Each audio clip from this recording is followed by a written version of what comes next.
Good morning. This is Sunday, the 30th of March, and let's talk about the importance of a blood covenant. There are numerous covenants recorded in the Bible between God and His people Israel, as well as between other nations and Israel, and also between individuals.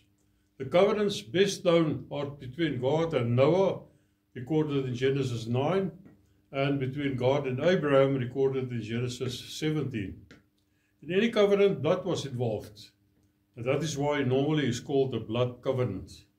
When Jesus instituted the Lord's Supper, He said in Matthew 26, verse 27, "Then He took the cup and gave thanks and gave it to them, saying, 'Drink from it, all of you, for this is my blood of the new covenant, which is shed for many for the remission of sins.'"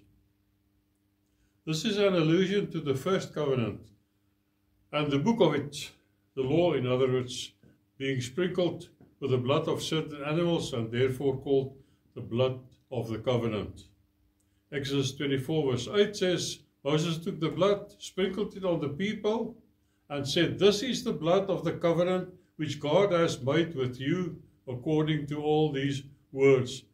In other words, in the law. The writer of the Hebrews referred to the same event when he wrote in Hebrews 9 verse 19. For when Moses had spoken every precept to all the people according to the law, he took the blood of calves and goats with water, scarlet wool, and hyssop, and sprinkled both the book itself and all the people, saying, "This is the blood of the covenant which God has commanded you." However, to cut the covenant was not only the only use for blood. There were other uses too. Hebrews 9 verse 21 says, "Then likewise he sprinkled with blood both the tabernacle and all the vessels for the ministry. And according to the law, almost all things are purified with blood. And without shedding of blood, there is no remission of sins. Therefore it was necessary that the copies of the things, you remember when Moses was on the mountain for 40 days and 40 nights, God opened the heaven and He saw the tabernacle of God with the Holy of Holies in the heavens. And God said, "Make replicas of this on the earth as it is in heaven." Therefore He talks about necessary that the copies of the things in the heavens should be purified with these, in other words, with animal blood. But the heavenly things themselves with better sacrifices than these. Better sacrifices, for Christ has not entered the holy places with hands. In other words, Moses' tabernacle. God did not enter there. He never entered into the temple with the Holy of Holies in Jerusalem, which are the copies of the true, but into heaven itself, now to appear in the presence of God for us. Not that He should offer Himself often, as the high priest enters the most holy place every year with blood of another animal, of course. He then would have had to suffer often since the foundation of the world. But now, once at the end of the ages, in other words, end of the ages means the end of the dispensation of the law, He has appeared to put away sin by the sacrifice of Himself. Did you know that blood can talk? God spoke to Cain, Genesis 4 verse 10, and He said, "What have you done? The voice of your brother's blood cries out to me from the ground." Hebrews 12 verse 24, "To Jesus, the mediator of the new covenant, and to the blood of sprinkling that speaks better things than that of Abel." Did you know blood has life in it? Leviticus 17 verse 11. "For the life of the flesh is in the blood, and I have given it to you upon the altar to make atonement for your souls, for it is the blood that makes atonement for the soul." Blood can carry curses. Luke 11 verse 50. "That the blood of all the prophets which was shed from the foundation of the world may be required of this generation. from the blood of Abel to the blood of Zechariah, who perished between the altar and the temple. Yes, I say to you, it shall be required of this generation. It requires of this generation. And what happened? What really happened? Matthew 27, verse 25. In the hall of Pontius Pilate, and all the people answered and said, His blood, Jesus' blood, be on us and on our children.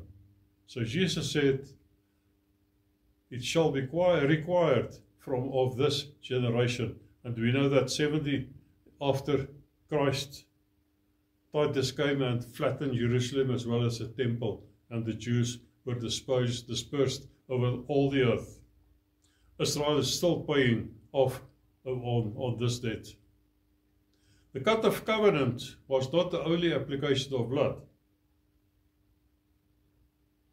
The first type of the sacrifice of the Lamb of God we find in Exodus 12 verse 3. Speak to all the congregation of Israel, saying, on the 10th day of this month, every man shall take for himself a lamb, according to the house of his father, a lamb for a household. Verse 5. Your lamb shall be without blemish, a male of the first year. You may take it from the sheep or from the goats.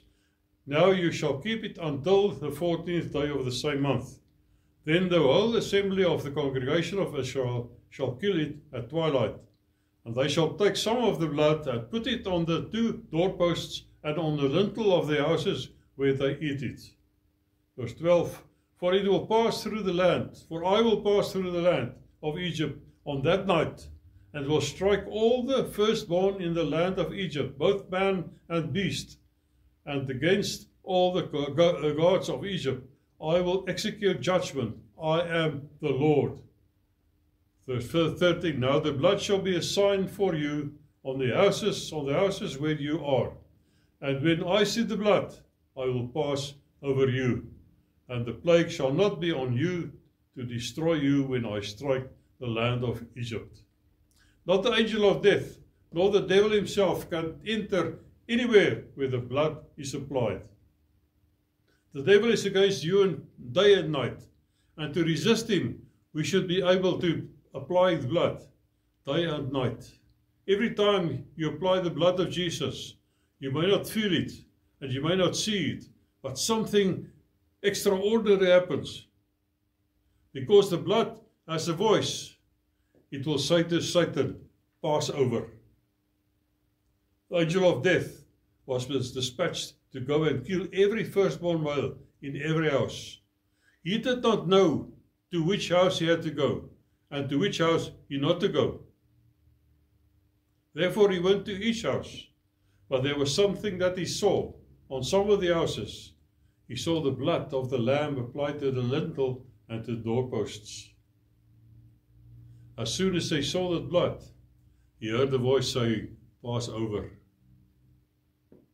When you apply the blood of Jesus in faith, the devils come to you, and the blood say, pass over.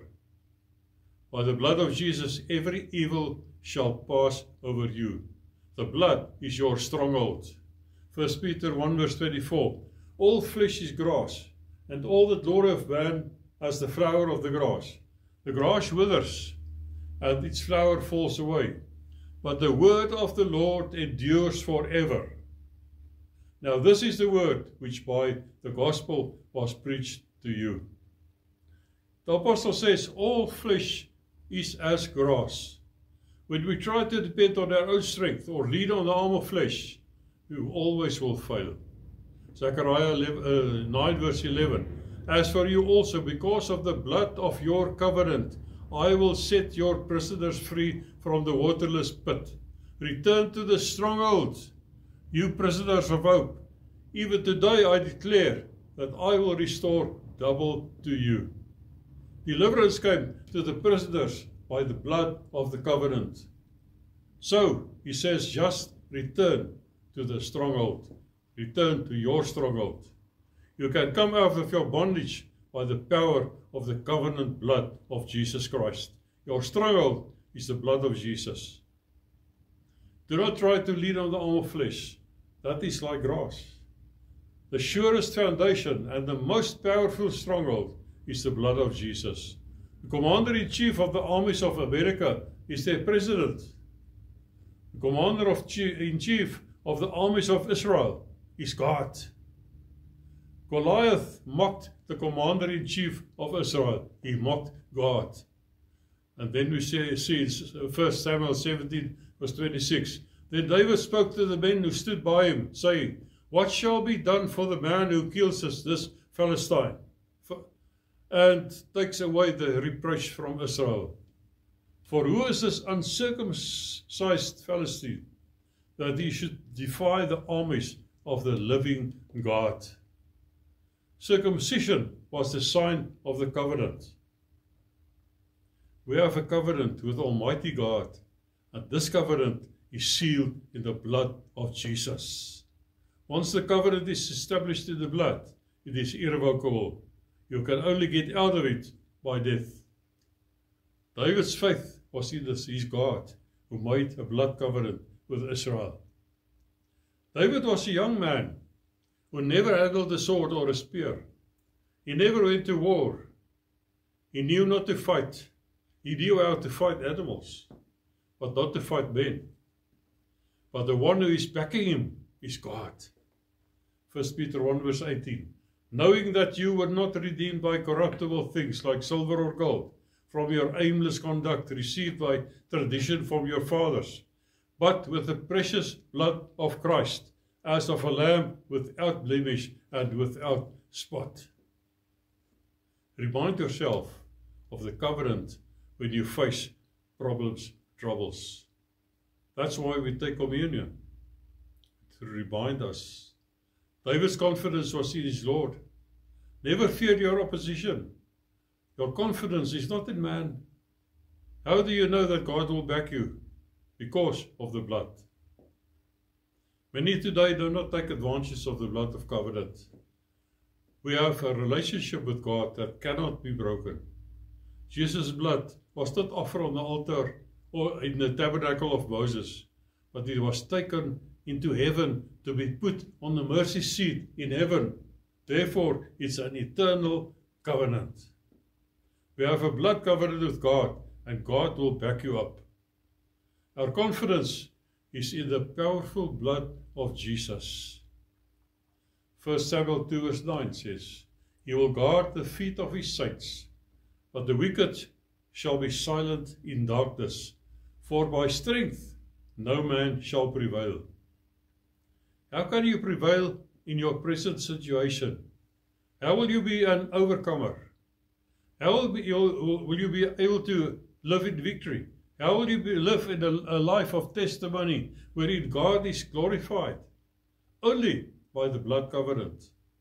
Zechariah 4 verse 6, not by might or by power, but by my Spirit, says the Lord of hosts. We need to learn to take cover in the stronghold of the Lord, the covenant blood of Jesus. The devil will always try to lure you out of the blood covenant, like the prodigal son. He lived happily under the cover of his father, but the devil persuaded him that the covering was restricting his freedom. People go to church today where they are taught not to live in sin, not to have extramarital affairs, not stray away from God. So they feel like there are too many restrictions when they come to church. Especially our young people feel so. They have friends in the world outside who are doing these things and they are happy. They seem to be happy. God gave commandments not to restrict you, but because He knows the end from the beginning. The prodigal son felt there are too many restrictions. For example, and does this sound familiar? His father could ask him why he came in so late last night. And then he said, don't you know I'm 21? I'll come and go as I wish. This is just too much, so I'll leave. The devil lured him out from the covering of his father. The devil wants to lure you out from under the blood shield. then you're an easy target and he will for sure destroy you. And I close. Never get out of the blood covering and never leave your stronghold. May God bless you and keep you. Amen.